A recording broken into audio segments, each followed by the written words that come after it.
السلام علیکم ورحمۃ اللہ وبرکاتہ۔ بسم اللہ والحمد للہ والصلاة والسلام علی رسول اللہ، اما بعد۔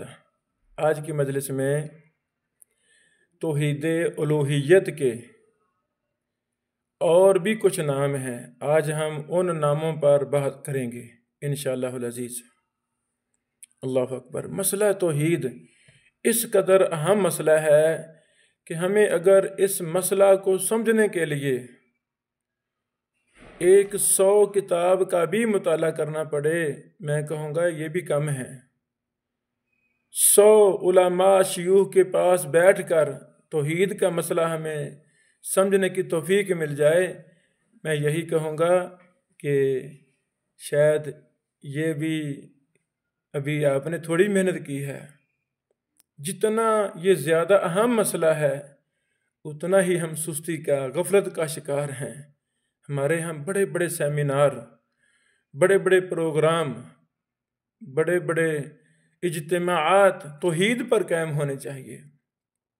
اللہ اکبر۔ ہمارے صدقے کا پیسہ، ہماری زکوٰۃ کا پیسہ، اس میں سے ایک مخصوص رقم ہمیں عقیدہ توحید پر لٹریچر کی اشاعت میں ہمیں صرف کرنے چاہیے، تاکہ میرے پیسے سے اگر ایک گھر بھی ایک کتاب چلی گئی، ایک رسالہ، ایک پمفلٹ چلا گیا جس میں عقیدہ توحید کا افہام و تفہیم ہو، اس مسئلے کو سمجھایا گیا ہو سکتا ہے میری اور آپ کے نجات کے لیے یہ کافی ہو۔ ایک فرد کا عقیدہ ٹھیک ہو گیا، ایسے سمجھ لیں گویا کہ آپ کی وجہ سے ایک نسل نے نسلوں کا عقیدہ ٹھیک ہو گیا۔ اللہ اکبر۔ اب میں الحمدللہ اہل توحید ہوں، اہل سنہ والجماعہ سے میرا تعلق ہے، قرآن و سنت ہمارا منہج ہے۔ اللہ اکبر۔ اب ہمارے والد محترم وہ بھی متبع سنت ہیں، دادا جی بھی متبع سنت تھے جو ہم نے دیکھے۔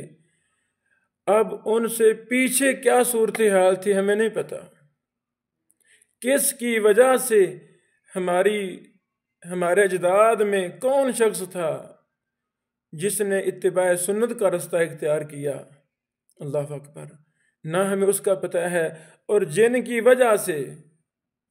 وجہ سے ہم نسل در نسل متبع قرآن و سنت لوگ آ رہے ہیں، ہمیں تو پتہ ہی نہیں ہے۔ اللہ کی قسم، جس بھی بزرگ نے، جس بھی مخیر بھائی نے، جس بھی تاجر نے اپنا پیسہ لگایا قرآن و سنت کی اشاعت میں، عقیدہ توحید کی اشاعت میں، جس کی وجہ سے وہ ہمارے بڑے جد امجد وہ اہل سنہ والجماعہ اہل توحید سے ہوئے، ہمیں تو پتہ ہی نہیں ہے۔ اللہ اکبر، اللہ اکبر۔ یہ ہمارے سب کاموں کا ثواب، اللہ کی قسم ہم ان کو جانتے بھی نہیں ہیں، بلا سوچے سمجھے یہ ثواب ان کو جا رہا ہے۔ اللہ کرے ہماری نسلیں قیامت تک، جیسے ہماری دعائیں ہیں، ہمارے شاگرد ہماری نسلوں میں قیامت کی دیواروں تک دین کا کام اخلاص کے ساتھ، محبت اور یقین کے ساتھ، ایمان کے ساتھ، نیکی کے ساتھ یہ جاری اور ساری رہے، تو یہ سارا ثواب اس پہلے شخص کو ملے گا جس عالم نے، جس بھی صاحب نے ہمارے بڑوں پر محنت کی، عقیدہ توحید سکھلایا۔ اللہ اکبر۔ ابھی میں اختصار کے ساتھ توحید الوہیت کے دیگر نام جن کی تفصیل اختصار سے میں پیش کرتا ہوں۔ توحید الوہیت کو توحید الہیت بھی کہتے ہیں، توحید الہیت، کیونکہ یہ اخلاص یعنی اللہ تعالیٰ سے شدید ترین محبت پر مبنی ہے۔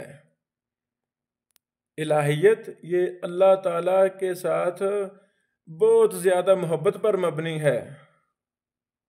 اللہ اکبر۔ اور یہ بہت زیادہ محبت اخلاص عبادت کی متقاضی اور اسی کو مستلزم ہے۔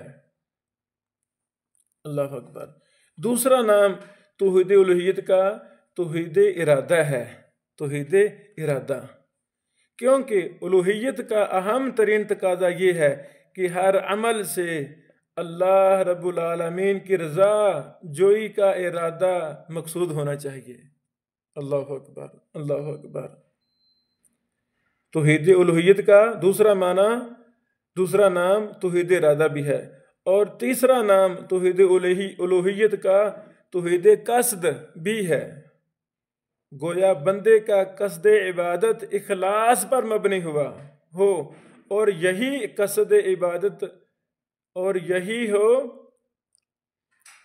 یہی قصد عبادت کے اخلاص کو مستلزم ہے۔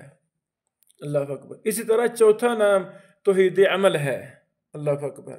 توحید الوہیت کا چوتھا نام توحید عمل بھی ہے، کیونکہ توحید کا ایک لازمی تقاضا یہی ہے کہ ہر عمل صرف اور صرف اللہ رب العالمین کے لیے خالص ہو، اس میں ریاکاری کا شیبہ نہ ہو، اس میں دکھلاوے کا شیبہ نہ ہو، اس میں دنیا میں واہ واہ، جھوٹی تعریفیں، جھوٹے منصب کی خواہش، جھوٹے عہدوں کی خواہش رائی کے دانے کے برابر بھی نہ ہو۔ کتنا کم عقل ہے وہ انسان جو عارضی زندگی دنیا میں گزار رہا ہے، عارضی زندگی دنیا میں گزار رہا ہے۔ یہ جنت کی طرف اس نے کوشش کرنی تھی، اس کو پتہ بھی ہے ریاکاری جہنم کا رستہ ہے، اسے پتہ بھی ہے جھوٹی شہرت جہنم کا رستہ ہے، اسے پتہ بھی ہے دنیا کا جاہ و جلال، دنیا کی عزتیں، یہ سب کچھ لوگوں کی خاطر کرنا، یہ سارا جھوٹ ہے، یہ سارا جہنم کا راستہ ہے، پتہ بھی ہے۔ لیکن پھر بھی شیطان نے ملمہ سازی کو، جھوٹ کو، ریاکاری کو، دکھلاوے کو، جھوٹی شہرتوں کو، جھوٹے مفادات کو شیطان نے انسانوں کے ذہنوں میں پبست کیا ہوا ہے، پتہ نہیں چلتا۔